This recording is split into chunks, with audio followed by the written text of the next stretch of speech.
I smoothed the silk of my blouse, feeling the soft fabric slide over my skin, and took a deep breath as I glanced out the floor-to-ceiling window of my office.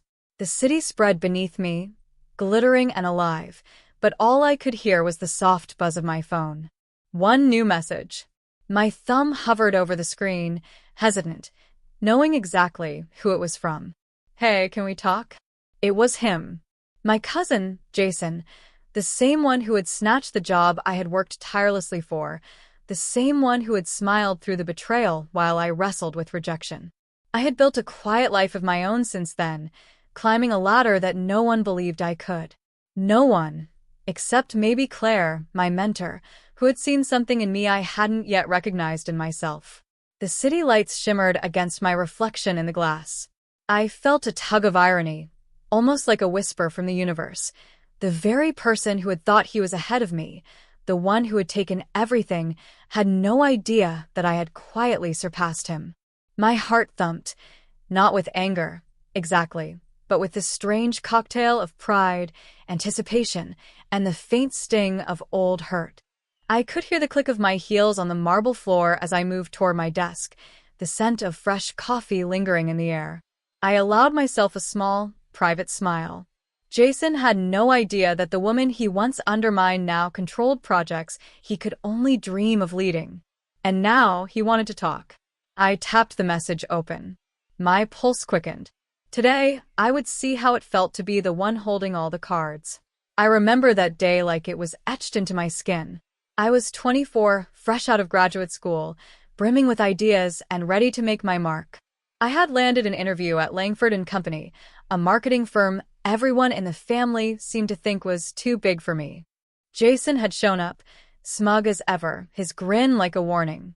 Somehow, he had managed to charm the hiring manager before I even stepped into the room. I felt my stomach twist as I watched him take the lead in a meeting that was supposed to be mine. His voice carried confidence I had been taught to envy in him, and there I was, trying to make mine heard over the laughter and nods of approval he effortlessly commanded. Every word I spoke seemed to vanish into the air, ignored, while he presented my ideas as if they were his own. When I left that office, my hands were shaking, my chest tight with a mix of humiliation and rage. The city street felt colder than usual, the wind sharp against my cheeks, as though the world itself was testing me. I walked aimlessly until I found myself in a small cafe, the one Claire had told me about, tucked between two brick buildings, almost invisible from the street. She was there, of course, sitting at the corner table with her notebook and a pen tucked behind her ear. "You're not done yet," she said without looking up. Just that sentence, so simple, carried more weight than anything my family, or Jason, had ever told me. "You have talent. You have fire. Don't let anyone, especially him, take that from you." She slid a small, leather-bound journal across the table to me. "Write everything. Plan. Track your growth. You're going to need a map when the world tries to make you feel small." I clutched it as if it were a lifeline. That night, I made a decision. I wasn't going to plead for recognition or wait for someone to hand it to me. I would build my own path, quietly, deliberately, with each step forward a silent victory over those who doubted me. Jason might have had the first win, but he had no idea how far I would go, and that knowledge gave me a thrill I couldn't ignore. I tucked the journal into my bag and walked home, heart heavy but resolute. That day was the day I vowed I would never feel powerless again. Not to him, not to anyone. The months that followed were brutal, but they were mine. I poured myself into the work that no one else seemed to notice, chasing opportunities with relentless focus. I remembered Claire's journal, the small leather-bound guide she had given me, and I scribbled daily plans, ideas, and lessons learned, each page a blueprint of my ascent. I started small, taking freelance projects that most people overlooked. Late nights blurred into early mornings, my apartment lit only by the soft glow of my laptop screen. I learned the rhythms of marketing campaigns, how to pitch clients with a voice that carried authority even when I doubted myself. I battled the nagging self-doubt that whispered, "Who do you think you are?" But each success, each satisfied client, Each project that brought in enough revenue to cover my rent fueled my confidence. Then came Michael, a seasoned strategist who saw something in me that I hadn't yet fully recognized. He became a mentor, guiding me through the labyrinth of corporate politics, showing me how to position myself, how to negotiate, and most importantly, how to trust my instincts. "You're not competing with him," he said one night over takeout. "You're building a life he can't touch." His words stuck with me, echoing through every boardroom, every email, every client call. I climbed carefully, deliberately. The first time I closed a deal bigger than I had imagined, I let myself smile in private, savoring the triumph that no one else had noticed. The first time I hired my own small team, my pulse quickened with pride, not just because I had earned it, but because I had built a place where talent and integrity mattered more than nepotism or charm. I kept my successes quiet.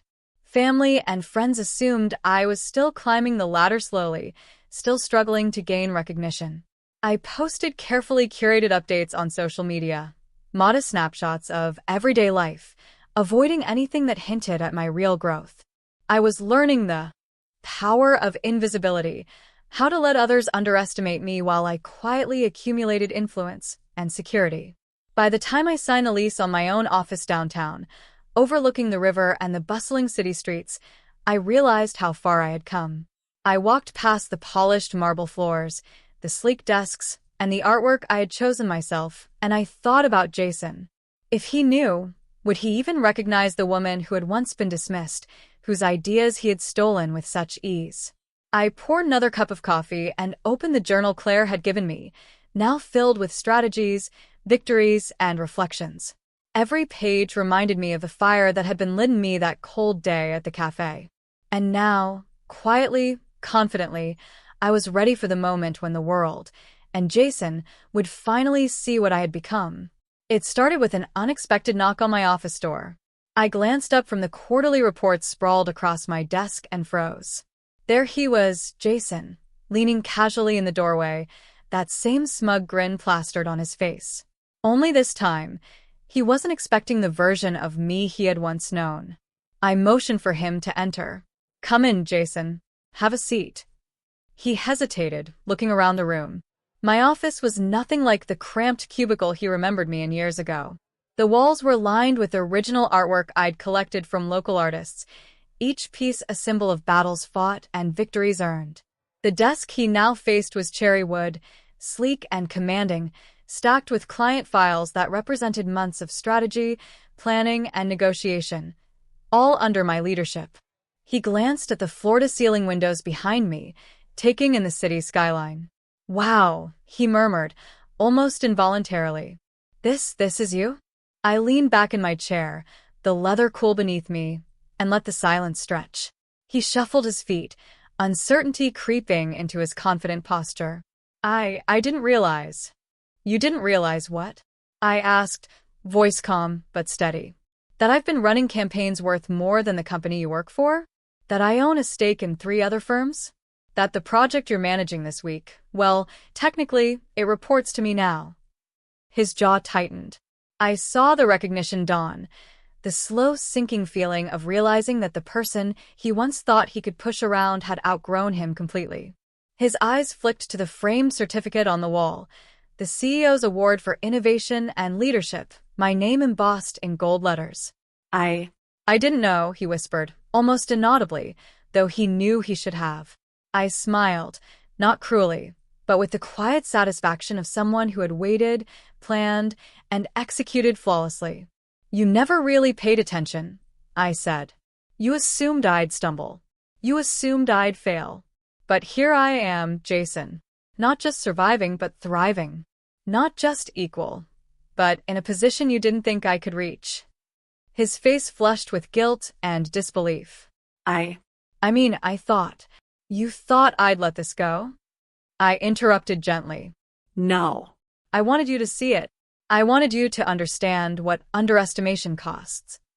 I gestured to the room, letting him absorb the tangible proof of my success, the awards, the contracts, the strategic plans pinned neatly on the corkboard, each representing hours of work and unwavering commitment. "Everything you took from me, Every small victory you celebrated over my head, it all fueled this. And now, Jason, the tables have turned. You're here because you want guidance, validation, or maybe forgiveness. But the reality is simple. I'm in charge now, and I've never felt more alive. His shoulders slumped. There was shame in his eyes, regret in the corners of his mouth. Yet there was also awe, the kind that comes when someone realizes they are finally seeing the full measure of another person's strength. I leaned forward, folding my hands atop the desk. I hope you've learned something today, not just about business, but about respect, foresight, and underestimating the women in your life. You might have taken my job once. But now, Jason, I'm your employer, and I expect nothing less than your best. For a moment, silence ruled. Then slowly he nodded. The acknowledgement of defeat, paired with a first flicker of understanding, settled between us like the calm after a storm. I sipped my coffee, letting him absorb it all, and I felt it, the culmination of years of struggle, quiet ambition, and the relentless pursuit of proving my own worth. The woman he had dismissed was no longer invisible. She was unstoppable. With Jason sitting across from me, his usual arrogance replaced by uncertainty, I realized how much power had shifted. This wasn't just a job or a company. It was a lesson in resilience, self-respect, and the cost of underestimation. And now I had the choice. Do I crush him entirely, or do I offer a chance to grow? I chose the latter, but on my terms. Jason, I began, my voice calm but firm.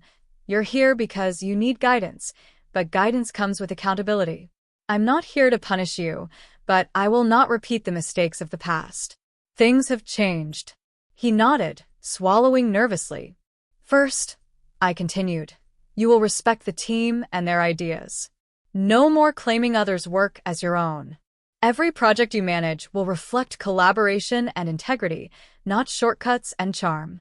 He flinched slightly at the sharpness in my tone, but I pressed on. Second, you will pursue your own goals, not mine. I'm willing to mentor you, but you must demonstrate initiative, discipline, and genuine effort. No half measures. This company doesn't reward complacency, and neither do I. I leaned back in my chair, letting him feel the weight of the words. Third, you will confront the habits that held you back, the arrogance, the entitlement, the assumption that success is handed to you. You have talent, Jason, but talent alone isn't enough. Growth requires humility and persistence. His head dipped slightly, shame evident, but I could also see a flicker of understanding in his eyes. He was beginning to recognize that the rules had changed and that his previous strategies wouldn't work anymore. And fourth, I added softer now, you will acknowledge the people who've supported you. Not just me, not just the mentors you've had, but anyone who's helped you build a foundation. Gratitude is part of leadership. I paused, letting each condition sink in. It was a delicate balance, stern guidance, paired with compassion. I wasn't here to break him, but I also wasn't here to coddle him. The past had shaped us both, and now it was time to shape the future. He looked up, eyes meeting mine, and for the first time, I saw real determination.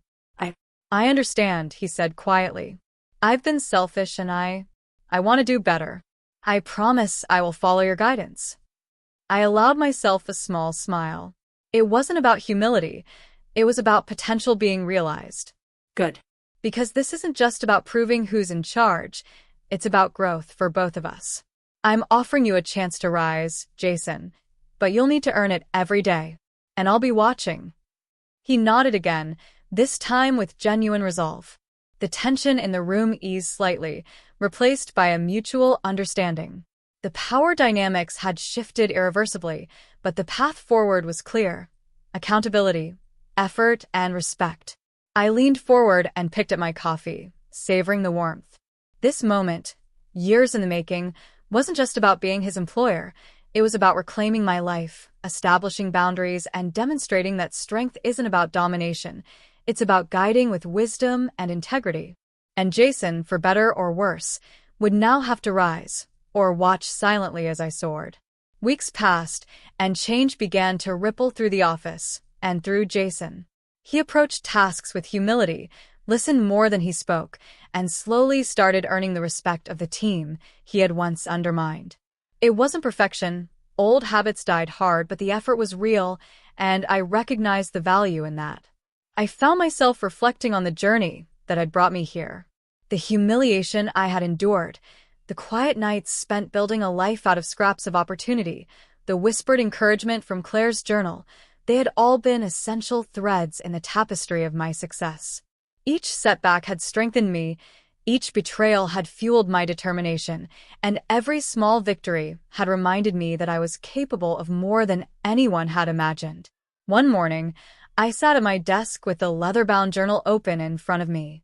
The pages were now worn and stained with coffee rings, a testament to years of planning, dreaming, and learning. I ran my fingers over the words Claire had written years ago. You have fire. You have talent. Don't let anyone, especially him, take that from you. I smiled, the memory warming me, a quiet affirmation that I had honored that advice in every possible way.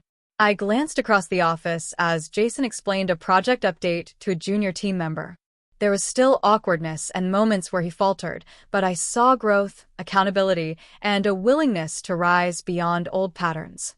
And I knew, with clarity, that my success was not defined by revenge or resentment, but by the woman I had become, strong, independent, and unshakable. For myself, for the life I had quietly built, I had created boundaries that honored my worth. For Jason, for the people around me, I had set expectations that allowed growth without compromise. And for anyone who had doubted me, the silent proof of my perseverance now spoke louder than any argument, any confrontation ever could. I closed the journal, savoring the sound of the binding creaking, and leaned back in my chair. The city skyline stretched out before me, bright and endless, full of opportunity, full of possibility. I felt the weight of past pain lift slightly, replaced by the calm confidence of a woman who had claimed her place in the world, not by luck, not by inheritance, but by fire, focus, and relentless dedication. And as I sipped the last of my coffee, I whispered to myself, the final affirmation of a journey long and hard-earned. I am the woman I was always meant to be, and no one, not even him, can ever take that away.